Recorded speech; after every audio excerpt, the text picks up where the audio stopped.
Hollywood hides many dark secrets. The Weinstein scandal that saw one of Hollywood's most famous producers accused of numerous cases of sexual assault and rape is one of the most shocking. But something even darker lies behind Hollywood's facade. The cinema mecca hides many cases of child and teen abuse spreading throughout its entire history.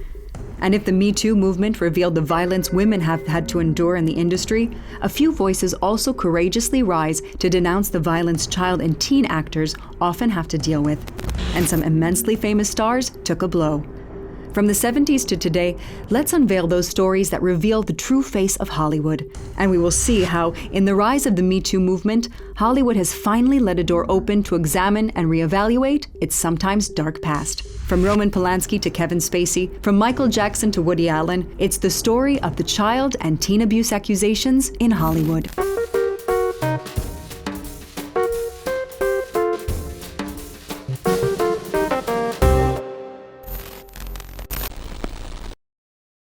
Before tackling more recent scandals, let's dive into the 70s. That's when one of the most famous sex scandals in Hollywood's history occurred. A story still shocking to this date. It's 1977. Roman Polanski, one of Hollywood's hottest directors at the time, is doing a photo shoot with a 13-year-old actress named Samantha Gamer. She testified that she felt uncomfortable during the first session, in which she posed topless at Polanski's request, but nevertheless, she agreed to another shoot. Polanski was staying at Jack Nicholson's villa, who was on a ski trip in Colorado, the night of the crime. At the time when the girl arrived, Angelica Houston, the actress, was actually there because she shared the house with Jack Nicholson. She left, the photo shoot continued. "We did photos with me drinking champagne," Gamer says. "Toward the end, it got a little scary and I realized he had other intentions and I knew I was not where I should be. And I just didn't quite know how to get myself out of there." After that, at some point, he also gave her a Quaalude, which, if you're familiar with, they're no longer made, but they were a popular relaxant drug in the 1970s. And he proceeded to take her into a bedroom and then sexually assault her. At some point, Angelica Houston came back, knocked on the door, and then Polanski told her that everything was fine and turned her away and then continued the assault. "We were alone, and I didn't know what else would happen if I made a scene. So I was just scared, and after giving some resistance, I figured, well, I guess I'll get to come home after this." Gamer testified that Polanski performed oral, vaginal, and anal sex acts upon her, each time after being told no and being asked to stop. If you have ever read through the deposition, it's pretty horrific, actually, everything that he did to her. He assaulted her in all manners. So after it happened, he took her home and she told her mother, and her mother called the police, and then he was charged 2 weeks later. A grand jury initially charged Polanski with no less than 5 felony counts: rape by use of drugs, perversion, sodomy, lewd and lascivious acts upon a child under 14, furnishing a controlled substance to a minor. Claiming to protect Gamer from a trial, her attorney arranged a plea bargain. He made a plea deal with the prosecutors to go for a lesser charge of sex with a minor, which would have not been a felony, which probably wouldn't have gotten prison time. And he was put under observation in jail for 90 days. He served 42 of those days under psychological observation and was released, and then was to be sentenced for the crime that he pled guilty to, and then that's when he decided to flee the country. Polanski flew away and settled in France. For several decades, he was able to pursue a successful career that saw him win an Oscar for Best Picture for The Pianist. In the long term, I don't know that it affected his career at all, because he went on to win an Oscar and has continued to make films until this day. Those films have been based in Europe, but obviously he still has had the approval of the United States. The mentalities have only evolved recently because, again, he won an Oscar and he was still given accolades by the Academy and by Hollywood until just a few years ago. And Polanski, later discussing his conviction, said, "If I had killed somebody, it wouldn't have had so much appeal to the press, you see? But fucking, you see, and the young girls. Judges want to fuck young girls. Juries want to fuck young girls. Everyone wants to fuck young girls." You know, it was that sex, drugs, and rock and roll era in Hollywood where people were hanging out at the Playboy Mansion, and it was this free love kind of time. And so initially it was seen as just another folly, I suppose. Only now, I think, even post-Weinstein, has it really made a difference. This well-known case illustrates that for many years, very few in the movie industry seemed to care about sexual violence against minors. A convicted director was sentenced by justice, but not sentenced by his peers or the public. This extremely public case is unfortunately the tip of the iceberg. Other perpetrators were able to cause harm for decades without this level of scrutiny. Hollywood in the 80s saw many child actors rising to fame.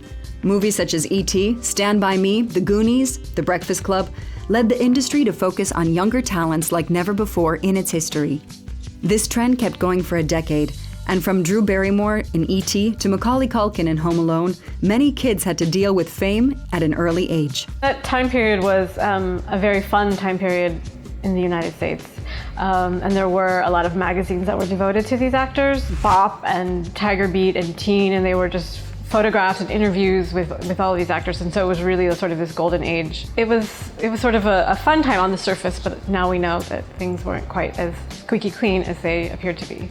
Barrymore became a star in 1982 when she was just 7 years old, after her breakout role in the Steven Spielberg classic, E.T. the Extraterrestrial. But in her early teenage years, she became more known for her drug use. It really is a recipe for disaster. It's sad that there's this weird alchemy about kids doing this line of work that fucked all of them up. And I'm no different. I mean, she was 8 years old and going clubbing and doing cocaine at 9 and 10, which is, I mean, unbelievable by today's standards, but for some reason it was acceptable. Like, her mother would take her to Studio 54 in New York and she would be, dancing with all of these disco and rock stars and doing cocaine, and somehow that was allowed. Macaulay Culkin, the Home Alone star, also suffered from his fame. In his case, he had to deal with abusive parents. His father was, according to the actor, mentally and physically abusive and jealous of him, and made threats including, "Do good or I'll hit you." If Drew Barrymore and Macaulay Culkin managed to get back on track after their troubled teen years, others were not so lucky. River Phoenix, praised for his roles as a child actor in Stand By Me and Running on Empty, died of a drug overdose at only 23 years old. He was quite young and got into that, and people looked the other way, or it was allowed in some way. And again, part of that, sex, drugs, and rock and roll Hollywood lifestyle that was acceptable at that time. And I think the kids were put into it very young. They were treated like adults, got into very adult things very young. But beyond those difficulties and personal turmoil, some of them had to face a different kind of threat, coming from the outside. The young Corey Feldman, who shared the screen with River Phoenix in Stand By Me, was one of the most famous child actors of the 80s. His career crumbled in the 90s, but he later became vocal about the abuse existing in the industry. He is one of the few that came forward to denounce sexual abuse, and he became the most outspoken advocate for child protection in Hollywood. He extensively described how Hollywood let child actors exposed to excess and lust. Some parties were organized to groom young boys. They would throw these parties where you'd walk in and it would be mostly kids and there would be a handful of adults. When somebody approaches you and says, "Hey, this is a Hollywood party," well, that sounds like a great opportunity. And that's when you become pals with them and you get their phone numbers. And the next thing you know, they talk to the moms and say, "Hey, I want to take Corey out to an event. This would be great for him. Let me pick him up and take him." It's just really a psychological pattern of adults that have interest in children to befriend them or sort of gain their trust over a period of time so that they can put them in a position to sexually abuse them later on. It can take several forms of being friends with them or trying to be a mentor or even becoming close with their families to make them feel safe and to make them feel like it's a natural sort of thing. Other famous child actors, such as Elijah Wood, backed Feldman's accusations. Clearly something major was going on in Hollywood. It was all organized. There are a lot of vipers in this industry, people who only have their own interests in mind. There is a darkness in the underbelly. What burns me about these situations is that the victims can't speak as loudly as the people in power. That's the tragedy of attempting to reveal what is happening to innocent people. They can't be squashed, but their lives have been irreparably damaged. Corey Feldman described how people in power frequently molested him, but he didn't only depict his own experiences, he also described the story of one of his closest friends, Corey Haim, who tragically died of pneumonia at age 38 after struggling with substance abuse most of his life. Feldman discussed his experience in an interview. With me, there were some molestations and it did come from several hands, so to speak. But with Corey Haim, his was direct rape, whereas mine was not actual rape. And his also occurred when he was 11. And the name of a hugely famous star later came up as one of Haim's alleged perpetrators. In Corey Haim's case, Corey Feldman, it said that he was raped on the set of the film Lucas by another male actor. Corey Feldman never chose to disclose who that actor was. However, another actor on the set did say that at the time, Haim had told him that it was Charlie Sheen. Former actor Dominic Brascia claimed Haim disclosed to him what happened between him and his co-star Charlie Sheen on set of the film. Haim told me he had sex with Sheen when they filmed Lucas. He told me they smoked pot and had sex. He said they had anal sex. Charlie Sheen was 19 years old at the time of the alleged abuse. When the story came out in the press, he strongly denied it, and Corey Haim's mother backed him up. She defended Sheen and said that it was in fact Dominic Brascia who abused her son. We might never know the truth about Corey Haim's rapist, but the consequences were fatal for the young actor. It spiraled very quickly from there, and he later said that by the time he was like 14 or 15, he was doing cocaine and smoking crack. He was apparently doing so much drugs and he just wasn't reliable and nobody would work with him. So within a few years, his career was just gone, essentially. Emotionally and work-wise, he just never quite got his feet after that incident. Corey Haim's perpetrators might never face justice, but fortunately, others did.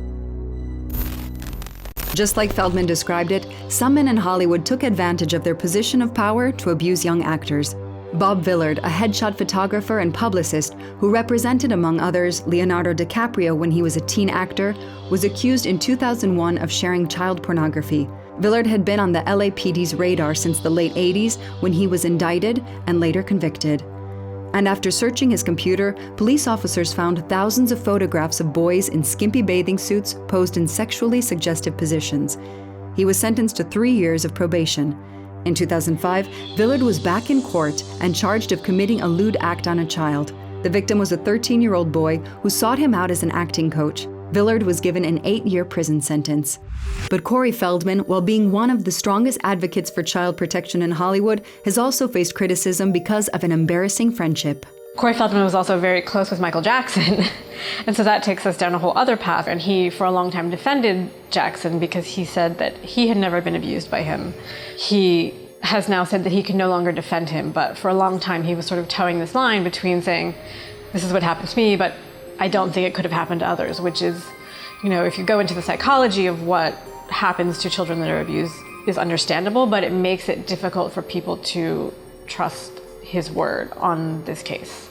Indeed, since his 2005 trial, Michael Jackson, while never sentenced, has carried a reputation of a child molester. But after his death in 2009, the general opinion seemed to have chosen to forget about it. It wasn't until 2019 that more vivid stories were told and reached a wider audience. What is the King of Pop really accused of? In 2019, the 4-hour documentary Leaving Neverland was aired on HBO.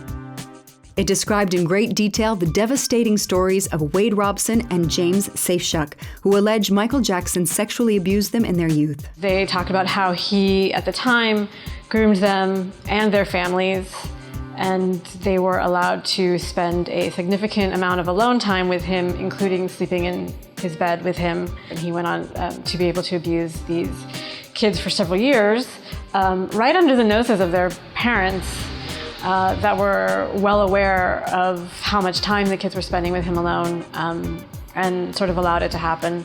James Safechuck was a child actor who met Jackson on a Pepsi commercial, and Wade Robson is a dancer and choreographer who appeared in several Michael Jackson videos when he was a teen. And in the case of Wade Robson, if you look back at the photos, it's very creepy because he would dress them in matching outfits and hold hands with him and take him everywhere with him. And It was just so strange that no one seemed to call him out on that at the time. But their stories were backed up by 20 years of rumors, allegations, and trials against Jackson. Many accusers were silenced with money. And since his death in 2009, his estate has successfully preserved Michael Jackson's legend. Many have also defended him during all those years. I'm still coming to the surrealness of his passing. It is devastating, but you know, the beautiful thing is Mr. Jackson left us with a gift that we can all share for generations to come. Well, his family is still defending him and saying that these accusations have come out years later because the people are only seeking fame, which, you know, doesn't make sense in the way that, you know, why would you do that and how does that actually help you? I mean, in the case of Wade Robson, he's a very successful choreographer. I don't think he needs the fame. It took the 2019 documentary to make people reject him and question his legacy. Why did it take so long? I think that, you know, in the post-Weinstein era, people are willing to call people out in a way that they weren't before. And once that flood wall broke, it was a deluge of all of these things that were just no longer acceptable. And everyone sort of went back and re-examined, you know, what had been going on. Michael Jackson's image has now been irreversibly tarnished. But he is not the only influential artist whose case has been re-examined in light of the post-Weinstein era. One of the most respected and praised directors of the past 50 years also came under scrutiny for his past behavior. Woody Allen was, in the 80s, at the peak of his popularity. His relationship with actress Mia Farrow led in 1985 to the adoption of a little girl, Dylan Farrow. The couple broke up in the early 90s after Allen shockingly started dating Mia Farrow's adopted daughter, Soon Yi, who was 21 years old. And in August 1992, the troubled family sank into even darker places when Dylan alleged her father abused her. She was 7 years old at the time. I was taken to a small attic crawl space in my mother's country house in Connecticut by my father. He instructed me to lay down on my stomach and play with my brother's toy train that was set up. And he sat behind me in the doorway, and as I played with the toy train, I was sexually assaulted. As a 7-year-old, I would have said he touched my private parts. Allen strongly denied the allegation and accused Mia Farrow of manipulating their children to get revenge. In September 1993, the state prosecutor announced that, despite having probable cause, he would not pursue charges. So actually he wasn't judged innocent, and I think that's what people make the biggest mistake. The prosecutor at the time said that he believed he had the evidence to charge him, but did not want to put Dylan on the stand, and so declined to press charges. But he was never put on trial and he was never declared innocent. That was a judgment of the prosecutor, which is something that is common in childhood cases because they don't want to inflict further trauma upon the child by making them take the stand and having to testify against their parent. At the time, the court also requested a report from social workers and from a doctor. So when that report came out saying that, you know, the case was unclear, it was unclear what happened, Allen went forward and said, okay, I'm innocent. But later, the doctor that was behind the report said he had never actually interviewed Dylan. He never met with Dylan. He didn't ever speak to her, so he then rescinded his approval of the report. It's all very, very murky, but he was never actually found innocent. Allen pursued his successful career and made one movie a year throughout the 90s and the 2000s, each one casting the best and biggest actors in Hollywood. Dylan's story had been silenced. But after the Weinstein scandal, Ronan Farrow, Dylan's brother, decided it was time to bring back his sister's story in the media, hoping she would finally be heard and that his father will finally face repercussions.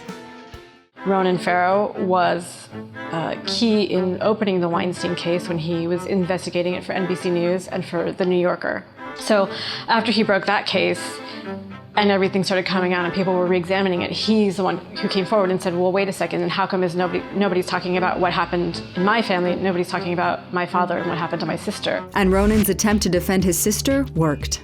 For the first time in 20 years, people in Hollywood were turning their back on Woody Allen. Many actors he has worked with and that previously praised their experience with him on set took to social media to declare they would never work with him again. Timothée Chalamet, the breakout star of Call Me By Your Name, said in an Instagram post that he would donate his salary from the Allen-directed movie A Rainy Day in New York to charities.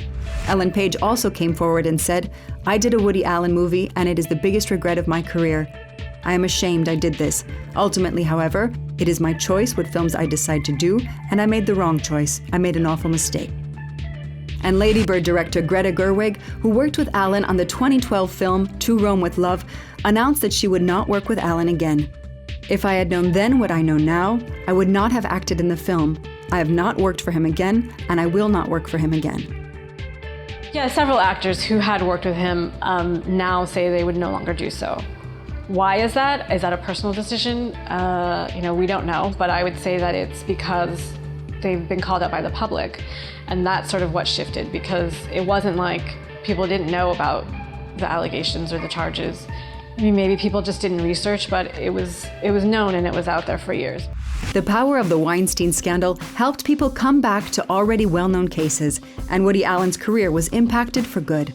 But the Me Too movement also helped reveal current crimes committed on minors in the industry, and some big names had to face the consequences. Some powerful personalities were pinned down as late as 2019 for abusing minors. 3 of them made headlines and saw their careers shattered by the accusations. Right after Harvey Weinstein, Kevin Spacey was accused of sexual misconduct, running from the 80s to today. Actor Anthony Rapp has said that he made a sexual advance toward him when he was 14. And many other men came forward, some of them minors at the time of the misconduct. People kind of knew for years. He had been well known for having these types of relationships. And then he had another actor that came forward saying that he had made advances on him when he was a teen, that nothing had ever happened, but that obviously he had a pattern of doing this for many years. And so when that came out, people backed away from him. The professional sentence was immediate. He was fired from House of Cards and replaced in the movie he was shooting at the time. Kevin Spacey's friend Bryan Singer, who directed him in the cult classic The Usual Suspects, was also called out in the post-Weinstein era. He has been accused by several men of rape or sexual assault. Yeah, so in Bryan Singer's case, again, it's another one that he was sort of well known to have these behaviors for many years in the industry. He wasn't necessarily secret about it either. He would show up at parties with 16-year-old boys saying, I'm bringing him in, I'm working with him on something or casting, and it was just sort of like this open secret. And it took the industry quite some time to recognize these allegations, since he was still directing major studio productions until 2018. The fact that he was working on Bohemian Rhapsody, he was still embraced by the industry up until the moment that he wasn't. What changed? It was just, I think, a shift in the culture. Rami Malek, who starred in the film, said, I didn't know, I didn't hear anything about it, but it's almost impossible because everyone knew. But they did a very good job of pretending that they didn't know until the moment when everyone decided, now this is important. When the allegations gained traction, he was fired from Bohemian Rhapsody and didn't take part in the Oscar season following the movie's huge success.